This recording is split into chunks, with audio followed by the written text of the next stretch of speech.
इस कहानी का किसी भी व्यक्ति घटना से संबंध निकला तो वो महज एक इत्तेफाक होगी। इस कहानी में दर्शाई गई सभी जानकारी इंटरनेट माध्यम से ली गई है। इस कहानी में किसी भी भाषा संप्रदाय को ठेस पहुंचाना हमारा हेतु नहीं। ये रचना केवल मनोरंजन और जनजागृति हेतु प्रस्तुत कर रहे हैं। धन्यवाद।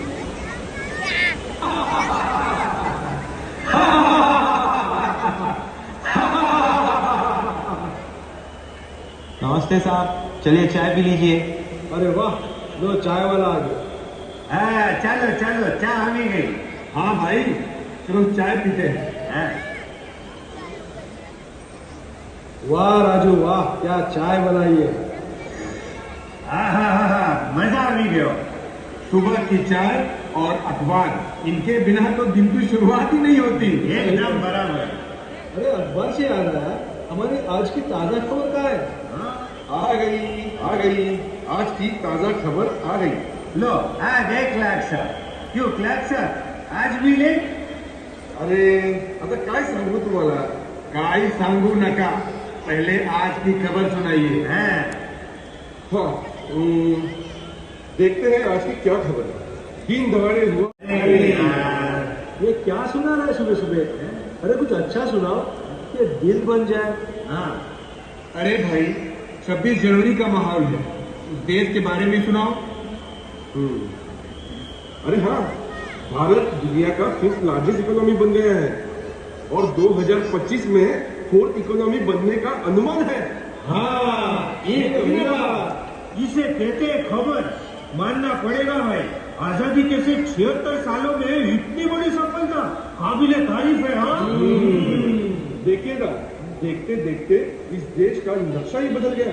नए मल्टीलेन हाईवेज, मेट्रोज, ऊंची ऊंची इमारतें, एडवांस टेक्नोलॉजी, डिजिटलाइजेशन, जिस तेजी से ये देश बदल रहा है, लगता है हम जल्द ही दुनिया की नंबर 1 इकोनॉमी बन जाएंगे। हाँ, एकदम सही कहा। ये सब तो तेजी से होने वाली डेवलपमेंट का असर है, पर हाँ, भारत की पहचान जिस प्रकार डेवलपमेंट से है, उसी प्रकार हेरिटेज से भी है। हाँ, एकदम बराबर। हम भारतीय बहुत भाग्यशाली हैं कि हमें सैकड़ों सालों का इतिहास मिला। सही कहा दुबे जी, मैंने भी कहीं पढ़ा है कि आज की शहरों की रचना हमारी हड़प्पा, मोहनजोदड़ो संस्कृति से ही प्रेरित है। हाँ, हम भारतीय है ही इतने होशियार। अब देखो, दुनिया को जीरो किसने दिया? हमने। जो कपड़ा पहनते हैं वो कॉटन किसने दिया? हमने। कैटरेक्ट सर्जरी किसने दी? हमने। प्लास्टिक सर्जरी किसने दी? हमने। ट्रिग्नोमेट्री? हमने। अलजेब्रा? हमने। आयुर्वेदा? हमने। शैम्पू? हमने। बटन? हमने। दुनिया का सबसे पहला डायमंड किसने दिया? हमने।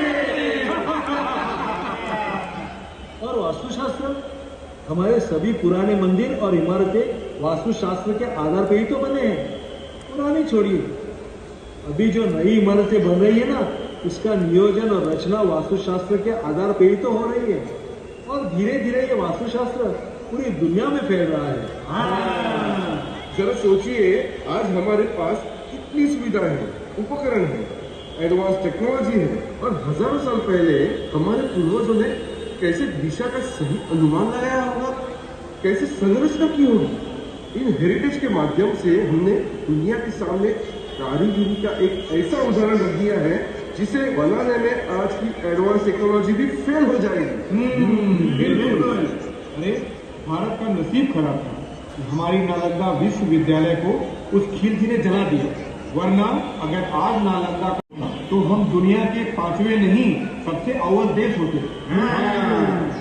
हाँ, मैंने भी सुना है, नालंदा विश्वविद्यालय में इतनी अलग अलग किताबें, ग्रंथ, रहस्यमय और ऐतिहासिक दस्तावेज थे कि उसे जलाने के बाद भी पुस्तकालय 3 महीने तक चलता रहा।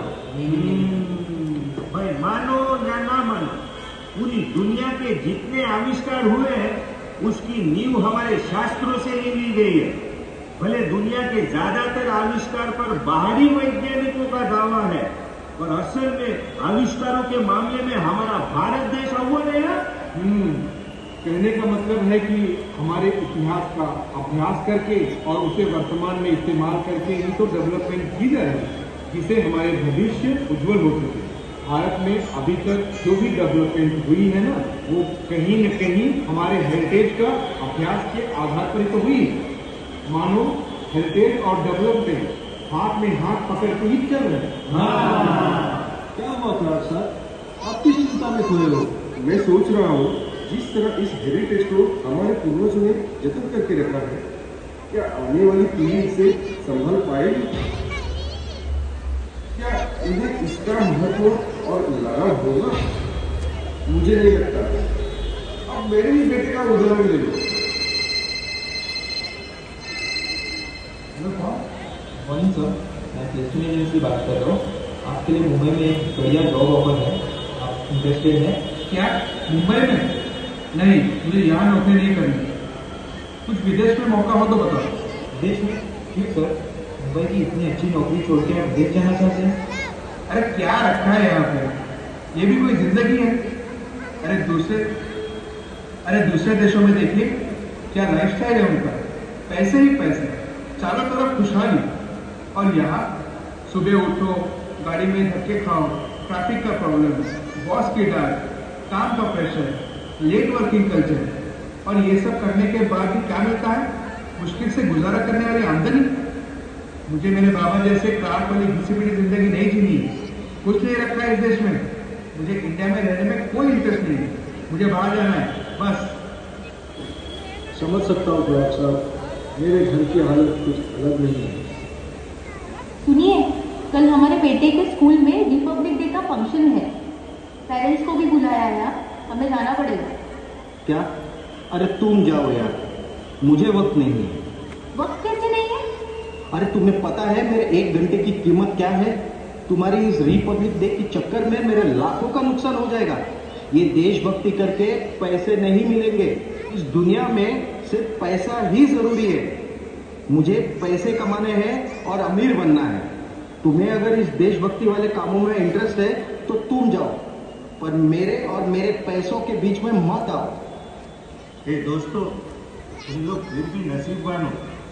कम से कम तुम्हारे बेटे कुछ कोशिश तो कर रहे हैं।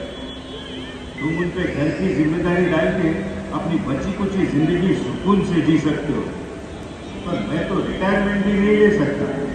मारे तो मरवा सुधी काम करવું પડશે। आज ये लाल साहब दारू पीते हैं। ये बाइडी, कुछ खाने को देना। खाने के लिए कुछ कमाना भी पड़ता है। कुछ कमाओ फिर खाओ। अरे पप्पा कमा रहा है ना, तो मैं क्यों मेहनत करूं? घर बैठे पैसा आ रहा है तो क्यों मेहनत करने का? इससे अच्छा तो खाओ पियो और मजे करो। चल खाना लगा। दोस्तों, सबके घर का यही हाल है। इस भागती हुई दुनिया में हमारे बच्चे कहीं खो गए हैं, रास्ता भटक गए हैं। दोस्तों, तुम मानो या ना मानो, पर इसमें हमारी ही गलती है। सही कहा दुबे। मेरे बेटे ने मुझे जिंदगी भर बस भागते देखा है। दिन भर काम काम काम, ना छुट्टी ली ना परिवार को वक्त दिया। अपना ज्यादा से ज्यादा वक्त मैंने ऑफिस में बिताया। बच्चों को कहानियों के जरिए, नाटक के जरिए, फिल्मों के जरिए और किताबों के जरिए अपना इतिहास का परिचय दे सकते हैं। उनके दिल में देश के प्रति प्यार और सम्मान जगा सकते हैं। उन्हें हमारे भारत देश की विशेषताएं और महत्व समझा सकते हैं। इन्हें समझाना पड़ेगा, ये हेरिटेज ही करंट डेवलपमेंट की नींव है और इसकी सुरक्षा करना हमारा परम कर्तव्य है। कितना सुंदर है हमारा देश। अलग अलग राज्य हैं, अलग अलग भाषाएं हैं, अलग पोशाक, अलग संस्कृतियाँ। तो जब अपने बच्चों को इन चीज़ों से परिचय कराना हो तो इंटरनेट क्यों जुड़ते हो? जब भी हो सके इस देश के अलग अलग राज्यों को और ऐतिहासिक वास्तुओं को भेंट कीजिए। वहाँ की पवित्रता और एनर्जी को महसूस कीजिए। देखिए, आपको अपने आप उस वास्तु से और इस देश से लगाव हो जाएगा।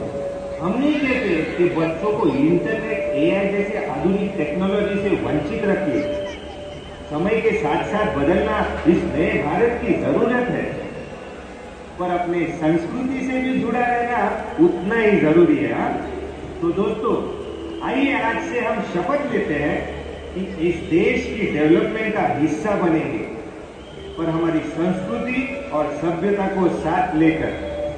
हम इस पीढ़ी को हमारी संस्कृति का परिचय कराएंगे, उनके मन में अपने देश के प्रति सम्मान और प्यार जगाएंगे। इस पीढ़ी को इस काबिल बनाएंगे कि हमारे स्वर्ण भारत के हेरिटेज को संभाल सके और डेवलपमेंट में अपना योगदान दे सके। और हाँ, मंडे हो या संडे हो, पर पूरे परिवार के साथ 15 अगस्त स्वतंत्र दिन और 26 जनवरी गणतंत्र दिन को ध्वजारोहण को उपस्थित रहेंगे। जैसे आप सब लोग उपस्थित हो, आप सभी को हमारा दिल से धन्यवाद।